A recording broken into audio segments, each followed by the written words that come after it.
change is no longer just an environmental issue, it's a business imperative. According to a report by the Indian Ministry of Earth Sciences, the average temperature in India has risen by 0.7 degrees Celsius between 1901 and 2018. With more intense heat waves, unpredictable monsoons and rising sea levels, these changes are impacting industries across the board, from agriculture to infrastructure. Hello everyone, this is Prachi Tiwari for SME Futures, and today in this video we will explore the causes, effects and potential solutions for businesses in India.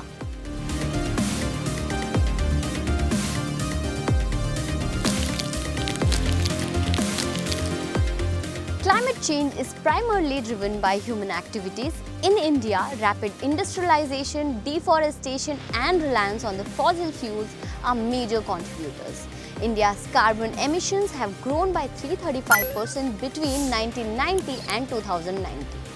So let's delve deeper into these causes.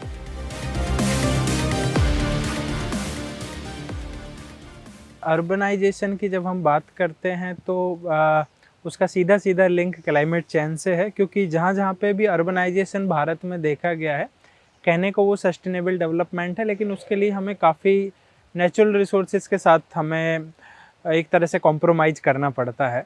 वहाँ पे जो एक studies हैं, जितनी भी case studies हैं, हमने देखा है कि वहाँ पे नंबर ऑफ़ वाटर बॉडीज़ कम हुई है। अगर कहीं पे तालाब हैं बहुत सारे और वहाँ पे अर्बनाइजेशन होता है तो तालाबों की संख्या घटने लगती है।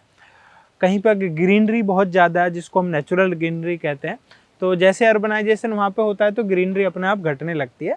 तो ये कहीं ना कहीं एनवायरनमेंट की कॉस्ट पे सारी चीज़ें परफॉर्म होती हैं, सारी चीज़ें डेवलपमेंट होती हैं।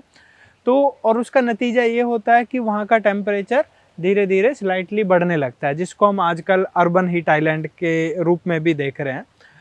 ये यूनाइटेड नेशंस और इंडियन गवर्नमेंट, काफ़ी देशों की गवर्नमेंट ने इस पे चिंता व्यक्त की है कि कैसे शहर जो हैं अर्बन हीट आइलैंड बनते जा रहे हैं। जब इंडस्ट्रियलाइजेशन की बात करते हैं तो वो तो सीधा वहाँ पे, क्योंकि बहुत सारे उस तरह के फॉसिल फ्यूल्स वहाँ पे बर्न होते हैं, तो वहाँ का धुआं भी निकलता है, हीट भी जनरेट होती है, तो वो आसपास के एरिया को गर्म करने का काम करती हैं।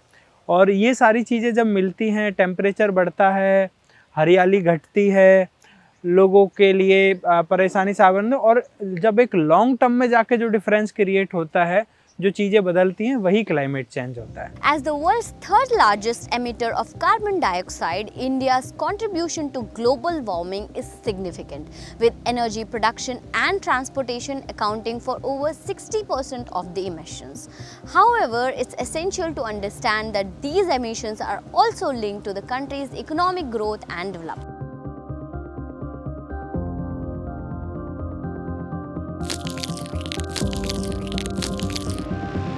Climate change is not just an environmental issue, it's an economic one.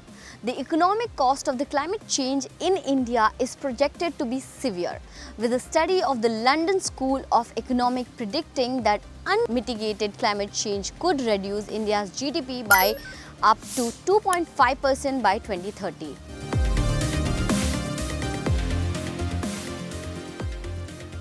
अभी हाल ही में देखा गया है पिछले एक दशक में कि स्पेशली एग्रीकल्चर का जो फील्ड है उसमें काफ़ी नुकसान लोगों को झेलने पड़ा है। जो रबी की फसलें हैं, जो खरीफ की फसलें हैं, वो सारी फसलें ऐसी हैं कि इन सारी फसलों का जो टाइमिंग है, जो पैटर्न है, वो दो चीज़ों पे डिपेंड करता है हमेशा। एक टेम्परेचर पे, एक बारिश के पैटर्न पे। टेम्परेचर पे यानी कुछ फसलें ऐसी हैं जो 20 से 30 डिग्री के टेम्परेचर को ही सिर्फ झेल सकती हैं, उतने में ही सर्वाइव कर सकती हैं। कुछ ऐसी है जो 30 से 40 डिग्री का भी कर सकती है। अभी हाल ही में गुजरात का एक लाइव एग्जाम्पल आया है इसी साल का, जो वहाँ पे कॉटन जिन लोगों ने उगाया हुआ था, कॉटन जो फार्मर हैं, उनका मुश्किल से मुश्किल राजकोट सुरेंद्र नगर के आसपास देखेंगे 10% का प्रोडक्शन सिर्फ निकल के आएगा, क्योंकि 80 से 90% वो अनप्लान्ड या एक तरह से सडन जो बारिश हुई है तेज़, उसकी वजह से वो उसके जो फूल होते हैं कॉटन के निकलने से पहले वो ख़त्म हो गए हैं। अब आप इससे सोचिए कितने बिलियंस, कितने करोड़ों अरबों का नुकसान होने जा रहा है। जिस कॉटन को हम एक्सपोर्ट करने की स्थिति में, तो हो सकता है वो कॉटन हमें इंपोर्ट करना पड़ जाए। दैट इज़ द कंडीशन कि how climate change affecting our businesses.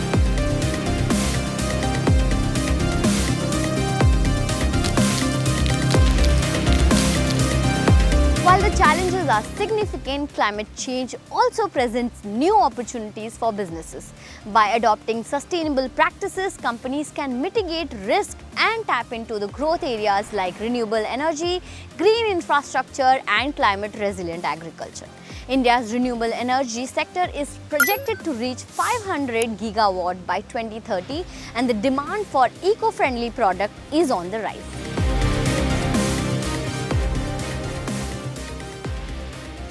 Corporates के लिए, बिजनेसेस के लिए हम क्लाइमेट चेंज को मिटिगेट करने के लिए, ग्लोबल वार्मिंग को मिटिगेट करने के लिए, अर्बन फ्लड्स को मिटिगेट करने के लिए बहुत सारे हमने SOPs बनाए हुए हैं और ये SDG गोल्स जैसे उसमें से एक है। ESG कॉरपोरेट के लिए है। कॉरपोरेट को जो भी ESG के नियम है, जो उनकी गाइडलाइंस बनी हुई है, अगर वो उन्हीं को सही से अगर उनका पालन कर लें तो बहुत सारी चीज़ें हो सकती है। दूसरा, हम जितना ज़्यादा से ज़्यादा क्लीन एनर्जी का यूज कर सकते हैं अपने प्रोडक्शन में, इन सबसे ज़्यादा ज़रूरी है कि कितना एनर्जी का हम सेव कर सकते हैं, क्योंकि अभी ऐसी बहुत सारी टेक्नोलॉजी आ गई हैं और बहुत सारे कॉरपोरेट्स ने करके भी दिखाया कि अपनी एनर्जी का जो कंजम्पशन था उसको 20% रिड्यूस कर दिया, किसी ने 10% रिड्यूस कर दिया। जैसे आप यहाँ पे एनर्जी का कंजम्पशन रिड्यूस करते हैं, वैसे ही वहाँ पे उतना ही परसेंटेज में कोल बर्न रिड्यूस होता है। तो ये धीरे धीरे अपने फॉसिल फ्यूल्स को भी कम कर रहा है। तो कॉरपोरेट्स को वैसी ही सारी चीज़ें, बेस्ट प्रैक्टिसेस अपनी आई पड़ेंगी ताकि वो एफिशिएंसी अपनी बढ़ा सकें। Climate change is one of the defining challenges of our time. But with challenges comes opportunity. By understanding the causes, preparing for the effects, and embracing sustainable solutions, Indian businesses can not only survive but thrive in a changing world.